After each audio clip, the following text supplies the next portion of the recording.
ప్రస్తుతం parliament monsoon session నడుస్తోంది. FCRA bill గురించి చర్చ కొనసాగుతూనే ఉంది. ఎఫ్‌సిఆర్‌ఏ ఇంకా టేబుల్ తీసుకొస్తారా? లేదా? దానికి నిజంగానే క్రిస్టియన్ మత పెద్దలు కొంతమందిని అమిత్ షా గారు కలిశారు. ఈవెన్ కిరణ్ రిజిజు, రాహుల్ గాంధీని కొంత సముదాయించే ప్రయత్నం, ఆయనకు ఒప్పించే ప్రయత్నం ఏదో చేసినట్టుగా కూడా వచ్చి తెలుస్తోంది. అండ్ ఇంకోవైపు విపక్షాలకును కలుపుకొని పోయే ప్రయత్నం జరుగుతోంది. ఇవన్నిటి నేపథ్యంలో ఎఫ్‌సిఆర్‌ఏ బిల్‌ని ఎప్పుడు తీసుకొస్తారు? అండ్ మీరు ఇప్పుడు కేరళకు సంబంధించి ఈవెన్ క్రిస్టియన్ మత పెద్దలు గానియండి, అక్కడ జరుగుతున్న ప్రచారం ఏంటి? మేజర్ ప్రచారం అంతా కూడా చాలా చాలా నెగెటివ్‌గా జరుగుతున్నట్టుగా ఉంది.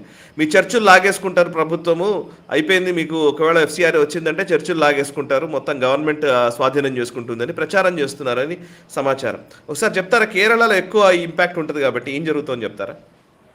సాయి గారు, దీంట్లో అన్ని సెక్షన్స్ పక్కన పెడితే అమిత్ షా గారు ఆ రోజు క్యాథలిక్ బిషప్స్ని కలిసినప్పుడు ఒక మాట చెప్పారు.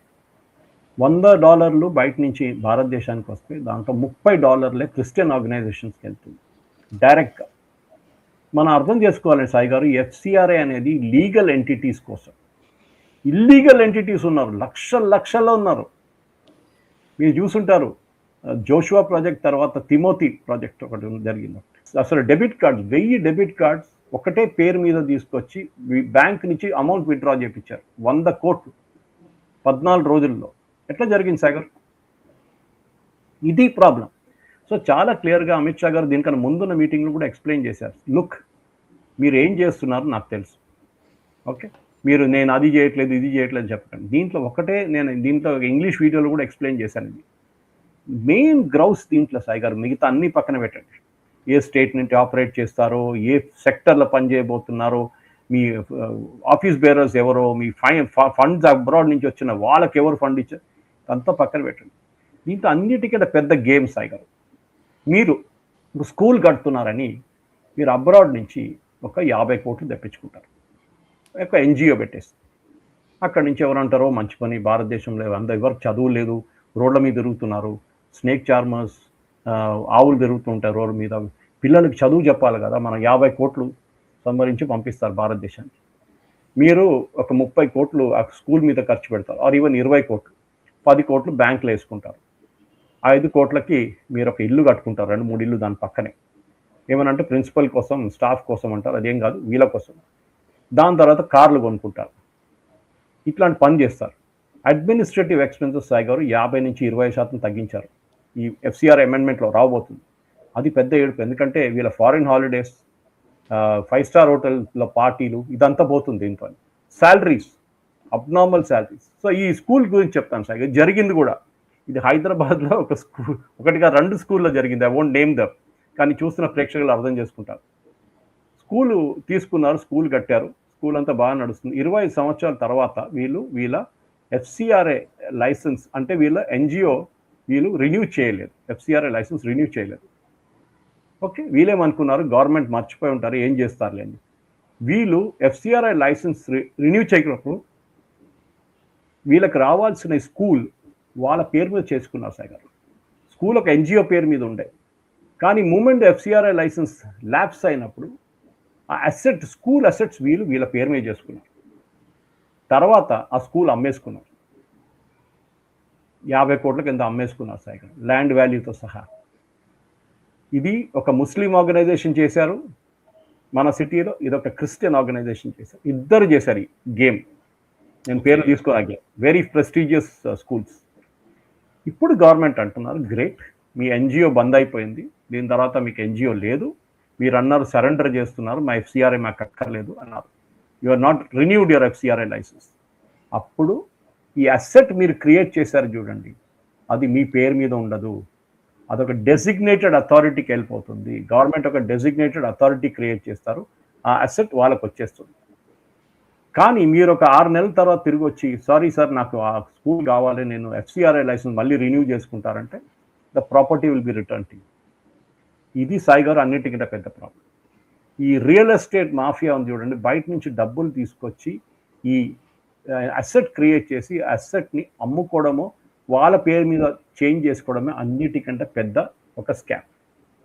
ఇది బిషప్స్కి, ఫాదర్స్కి, కార్డినల్స్కి అందరికి అర్థమైంది. They know it. దానికోసం వాళ్ళు వచ్చి, అమిత్ షా గారు వచ్చి పెద్ద మాట్లాడిన తర్వాత బయటకు వచ్చి ప్రెస్ని కలవడం ఏం జరగలేదు. సరే, మీ మణిపూర్ ముఖ్యమంత్రికి ఏదో డౌట్ ఉండే, ఆయన వచ్చి అడిగారు, రెట్రోస్పెక్టివ్ ఎఫెక్ట్ ఉంటుందా అంటే, దీనికన్నా ముందు కూడా జరిగిన స్కామ్లకి కూడా మీరు పట్టుకుంటారంటే గవర్నమెంట్ అన్నది అది మేము మర్చిపోతాం. అయిపోయింది. కానీ ఇప్పుడు రాబోయేది it gonna be strict. Sai garu, మనం అడగాల్సిన ఒకటే ప్రశ్న, ఎఫ్సిఆర్ఐ కాకుండా మన దేశంలో వచ్చిన డబ్బులు ఎంత వచ్చింది?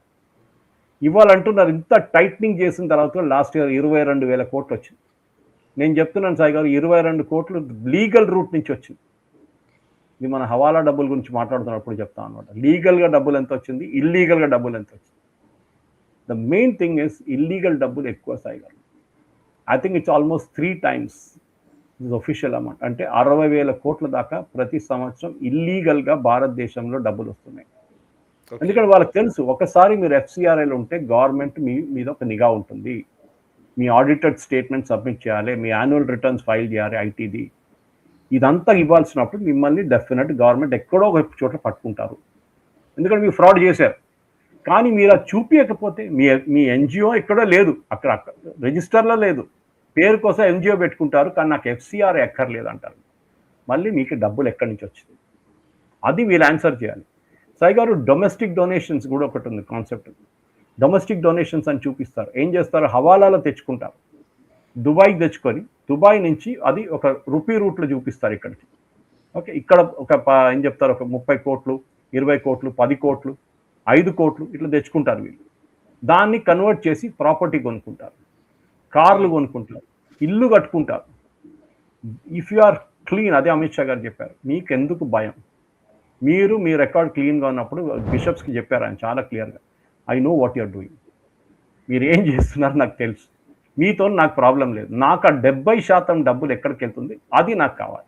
సాయి గారు, now guess where is that 70% going? Christian ఇన్స్టిట్యూషన్స్కి 30 వెళ్తుంది. ఈ 70% ఎవరు ఏ ఎన్జిఓల దగ్గర వెళ్తుంది? ఇప్పుడు మన దేశంలో 14,562 ఎన్జిఓలు ఉన్నారు. 50,000 ఉండే మోదీ గారు గవర్నమెంట్ వచ్చినప్పుడు. 25,000 లైసెన్స్ క్యాన్సిల్ చేసి పడేశారు. రిటర్న్ సబ్మిట్ చేయలేదు, అకౌంట్ సబ్మిట్ చేయలేదు, ఆడిట్ చేయలేదు, ఏం చేయలేదు. ఎన్నో సంవత్సరాల నుంచి క్యాన్సిల్. మిగతా 13,000 మంది ఏం చేశారు, వాళ్ళు సరెండర్ చేసేసారు ఎఫ్సిఆర్. మాకు వద్దురా బాబు, మా మోదీ గారు వచ్చేస్తే ఇప్పుడు మమ్మల్ని పట్టుకుంటారని చెప్పి ఎఫ్సిఆర్ఐ సరెండర్ చేసి పడేశారు. వాళ్ళ మీద ఎంక్వైరీ నడుస్తుంది, వాళ్ళు ఏం అసెట్స్ క్రియేట్ చేశారని.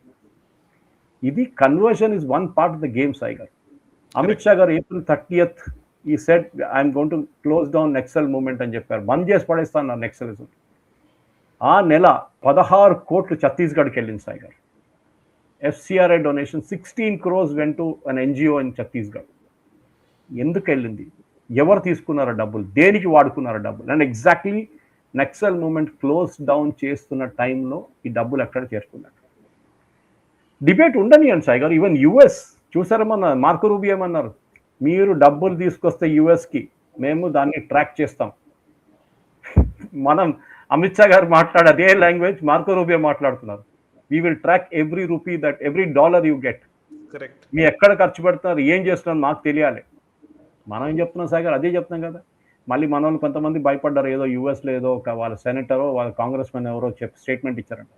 సాయి గారు, యుఎస్ లాబింగ్ ఎట్లా వర్క్ అవుతుందంటే, మీ దగ్గర ఒక $5,000 $10,000 ఉంటే మీరు ఒక ఎన్వలప్ వేసేసి సెనేటర్కి ఇచ్చేసి ఒక చిన్న పేపర్ ఆయనతో చేతిలో ఇచ్చేసి, సార్ ఇది చదవండి సార్ అంటే ఆయన చదివిస్తారు.